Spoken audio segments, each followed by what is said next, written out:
Hi, folks. This is Mark by Mark A. Foster, Ph.D., for the Institute for Dialectical Metarealism.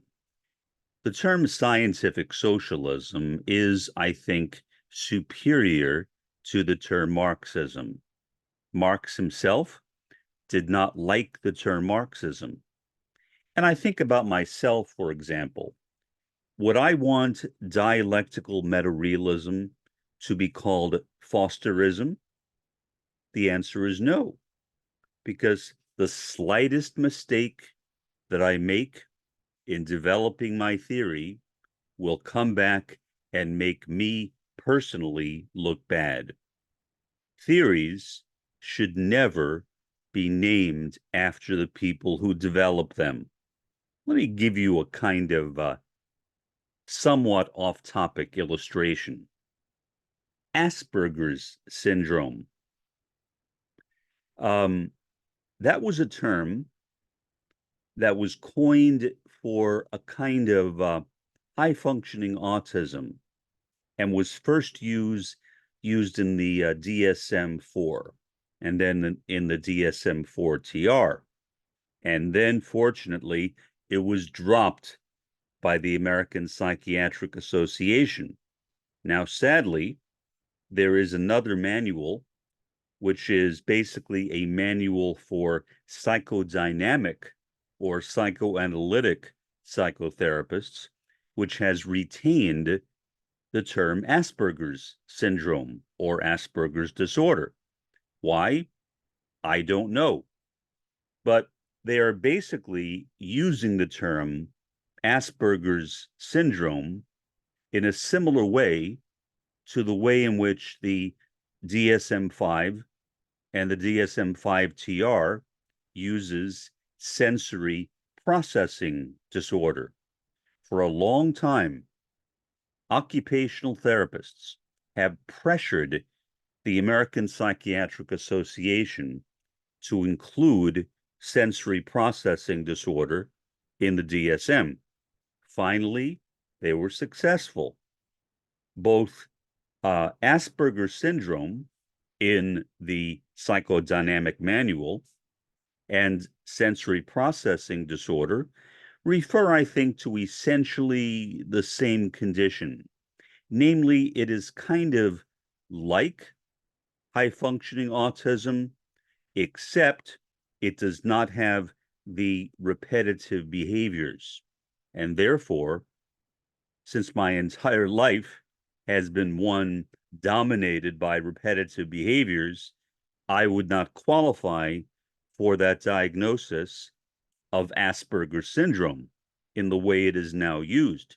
But in the way in which Asperger's syndrome was originally used by the American Psychiatric Association in the DSM-4 and the DSM-4-TR, it referred to high-functioning autism. And that term has been thrown out entirely. The person who coined Asperger's syndrome later came to regret it. I don't know why she did not do more research.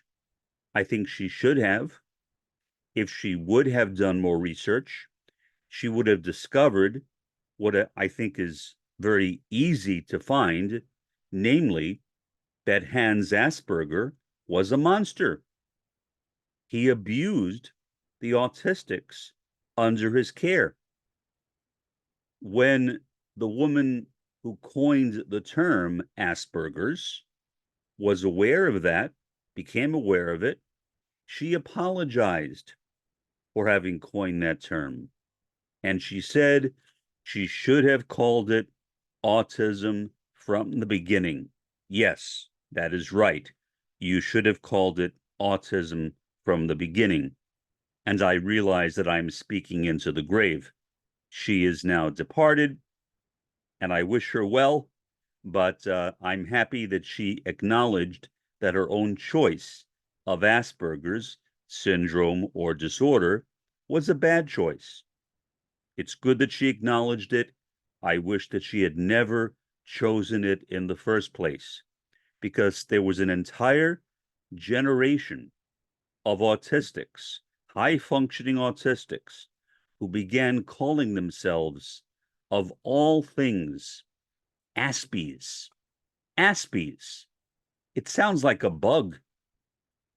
Who would ever want to be called an Aspie? Well, I shouldn't ask that question because I knew plenty of people who were happy with that term. But they, I assume, did not know what kind of monster Hans Asperger really was. If they knew, would they still have liked the term Aspie? I don't know. I can't speak for them. But I think that is a good illustration of why it is a bad idea to name things after people. In the case of Asperger, Asperger turned out to be a monster. And so you had a psychiatric condition, high functioning autism, which was called Asperger's syndrome or Asperger's disorder. And people who refer to themselves by that name or as Aspies, I assume for the most part, had no knowledge of what kind of person Hans Asperger really was. So we carry that over into Marxism vis-a-vis scientific socialism. There was nothing wrong with Karl Marx. Well, maybe I shouldn't say that.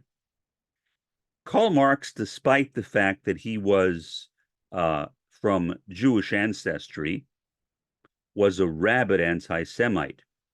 Now, was that unusual back in 19th century Germany? No, it was not unusual at all.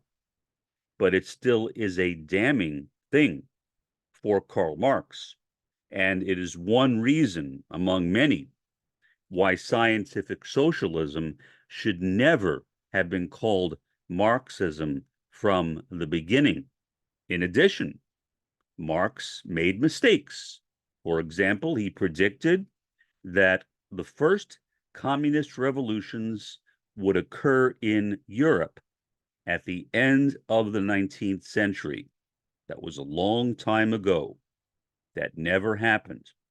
And so, by calling it Marxism, you are reminding people that Karl Marx is the person who is the central figure in the perspective that you are talking about. And in effect, you are bringing down the perspective with Karl Marx.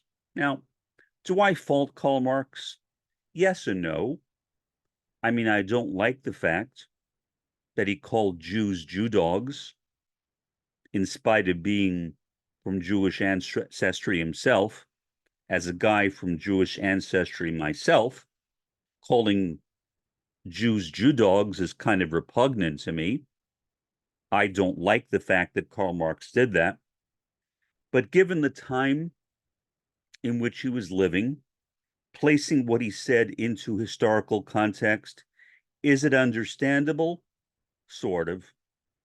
It is hard for me to say it is understandable because I despise that so much. But yeah, I guess it's understandable, although I really do not want to admit that. But still, Friedrich Engels, in renaming it scientific socialism, did us all a really good favor by removing scientific socialism from having a direct connection with Karl Marx, or for that matter, with Friedrich Engels. It allowed scientific socialism to be developed by other people, perhaps even in some cases contradicting the ideas of Karl Marx himself. Karl Marx and Friedrich Engels talked about a proletarian revolution, and that is certainly a valid concept. I hope that there will be proletarian revolutions in the future. But then you turn to Chairman Mao Zedong. Maoist China the People's Republic of China was formed on the basis of a peasant revolution, something that neither Marx nor Engels had ever discussed, and I assume had never even contemplated. I mean, where were the peasants in Germany? I suppose you could argue that there were some, but clearly the people with more potentially class consciousness were the workers. Now, did they have that class consciousness? No, but they had the potential to develop it. When I look at the peasants, if you want to call them that, in Germany, I think that their chances of developing class consciousness were much less than the workers. So I can understand why Karl Marx used the term proletarian revolution. It made sense. It made sense for 19th century Germany. It did not make sense for 20th century mainland China. And fortunately, Chairman Mao Zedong recognized that, and he saw who the people were with true class consciousness, the peasants, and so he called upon them to stage a revolution. And it was a successful revolution, one of the few successful revolutions of the 20th century. And so Mao, in that respect, did a wonderful job. Now, did Mao make mistakes? Of course. The Cultural Revolution, I would argue, was a mistake. He never should have embarked upon it. Mao was also a very violent person. One might argue that he was also a kind of mass murderer. That could be debated. Some might say that, and I would not necessarily disagree with them. But again, when we focus on Maoism, we are not focusing on Mao.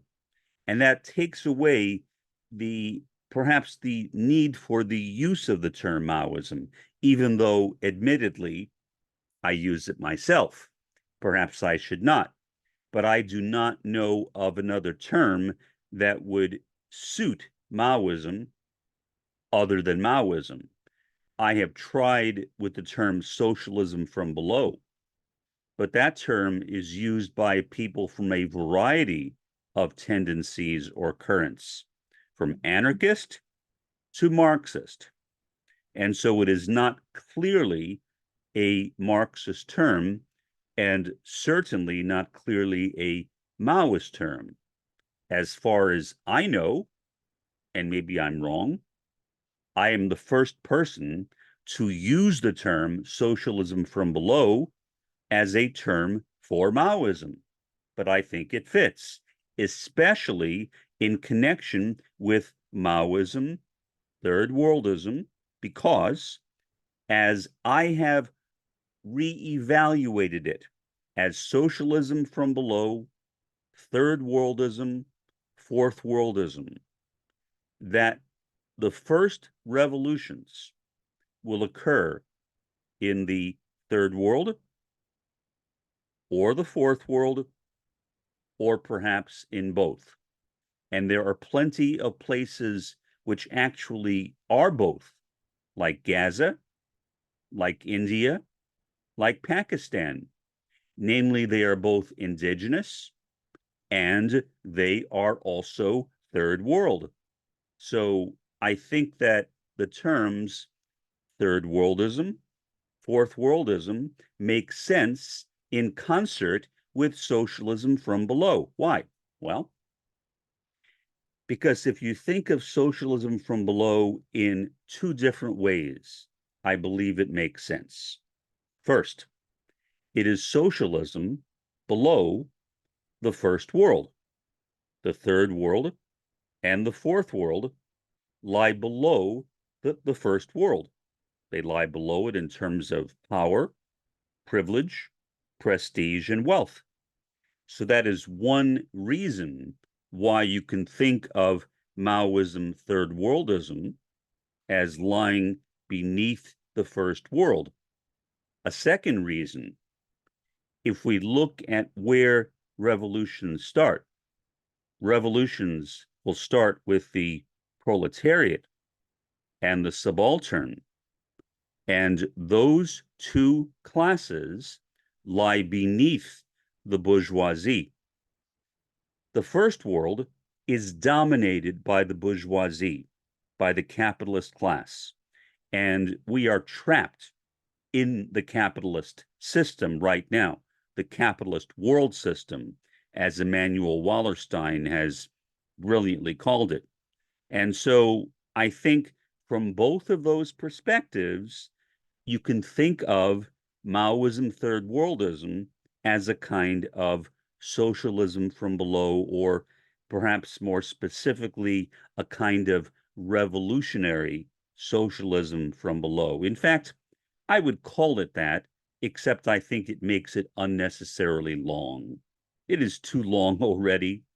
Socialism from below, third worldism, fourth worldism, making it revolutionary socialism from below, third worldism, fourth worldism, while sensible and perhaps a useful enhancement, is basically unnecessary, because you can qualify that you are talking about a revolutionary socialism when you are describing it. You don't need to have the word revolutionary in the name itself. And so that is basically what I think is the current stage of scientific socialism. It is both Maoism, third worldism, and it is the critical realism of Roy Bhaskar. That combined with intersectional Marxism, that combined with kyriarchy, that combined with Antifa. All of those, I think, can be viewed as a part of a 21st century socialism, scientific socialism. Now, why did Engels rather call it scientific socialism? First, bear in mind that the word science in German is Wissenschaft. The term Wissenschaft can be really translated as scholarship. Scholarship is a good translation of Wissenschaft. Science, well, science is in English a rendering of the Latin word for knowledge, just like in Arabic, the word ilm also means knowledge and is also the word for science in Arabic as well as Persian. And in a lot of different languages, you can find the word knowledge as a part of the term for science. That is not exactly the case with German. Again, German has a different way of developing the concept of science. And so science becomes scholarship, or more literally, I guess you could say knowledge ship, but that's a weird way of putting it. It is really scholarship.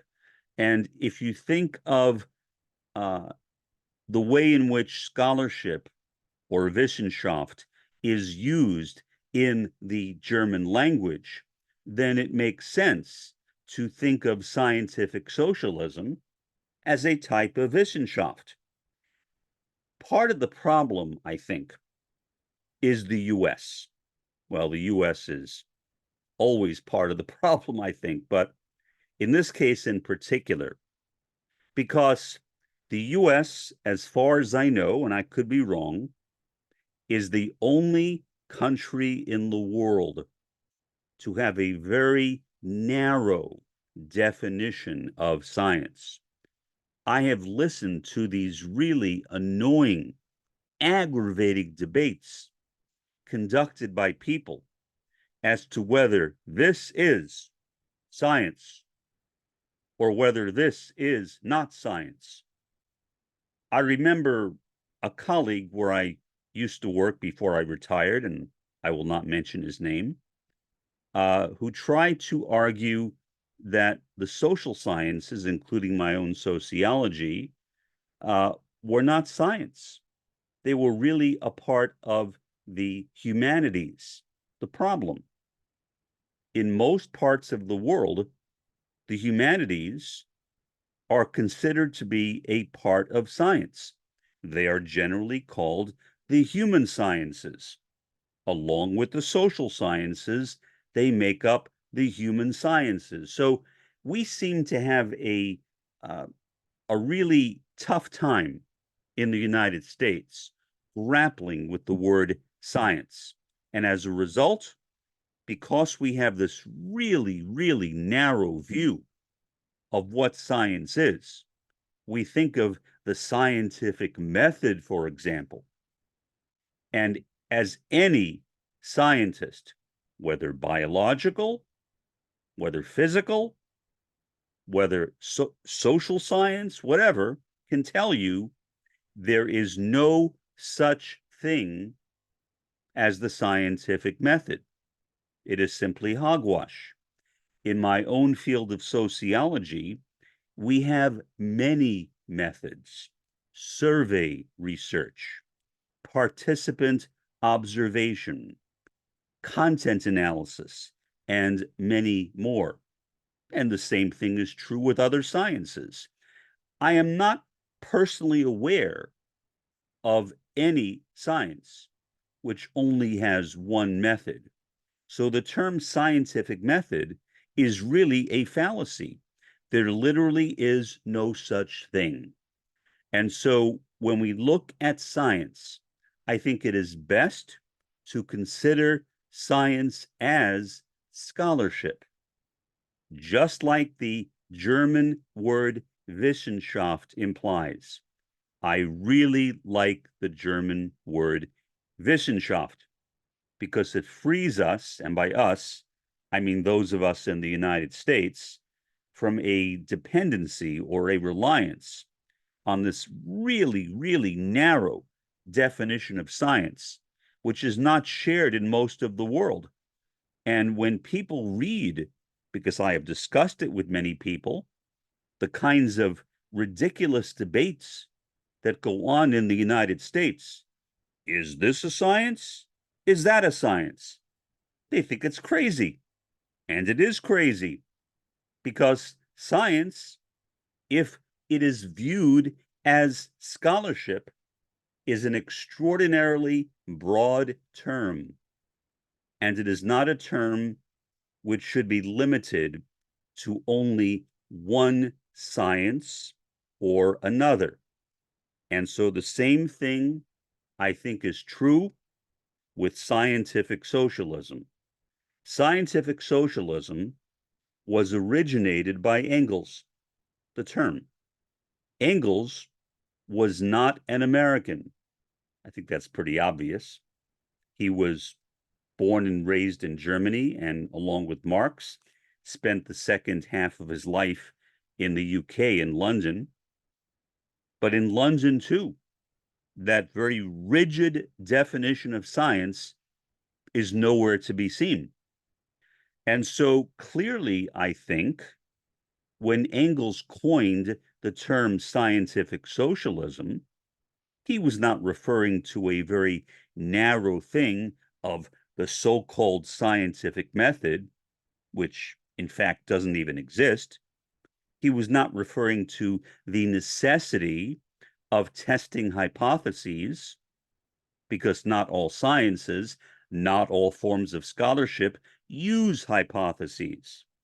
So I think that we need to look at scientific socialism in a much broader sense, and we need to abandon the American reliance upon this very narrow, this very rigid definition of science, which really has left us trapped in a kind of scientific rigidity.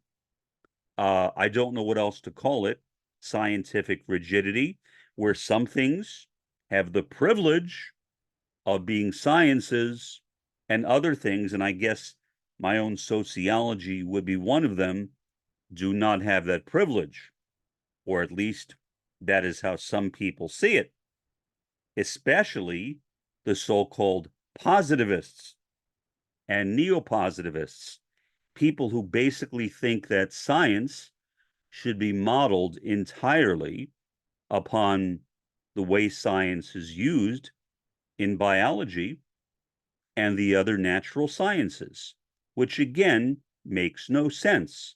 Why should my sociology be anything like biology or physics?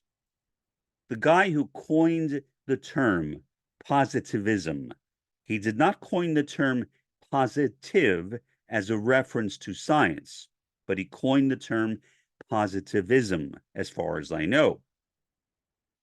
He basically thought that all sciences needed to be based upon physics, and his hero was Isaac Newton. He looked at Newton's first and second laws of thermodynamics. He looked at Newton's law of gravity, and he said, aha, that is what we need to have in sociology. Problem. Comte simply sat down and made up a bunch of laws for sociology. They were not grounded in any research. They simply were the product of his own imagination. Now I can understand even better why Roy Bhaskar did not like the term laws. He preferred the term causal mechanisms. Why? Because they are more relaxed. They are not as rigid. They are not as deterministic. Gravity, in the way most people think of it, the first and second laws of thermodynamics, like inertia, in the way most people think of them, are basically rigid. I mean, inertia, an object in motion will stay in motion unless repelled by another force, gravity. Any object of any size, of any volume, will fall at a constant rate of approximately 32 feet per second squared. Now, is that true? Yes, but both of those things, inertia and gravity, can be interrupted by human agency. Say an object is falling, and I reach up and catch it. Or say an object is in motion, and I put out my hand and stop it. Through my own agency, I have just interfered with inertia and with gravity. And so the term law, I think, is a deficient term. And it should not, in my view, be confused with scientific socialism in the way in which Engels, I think, coined it. Instead, scientific socialism opens up a world of possibilities. It is a world of possibilities in itself. It presents us with multiple opportunities to explore different areas of human knowledge, different areas of scholarship.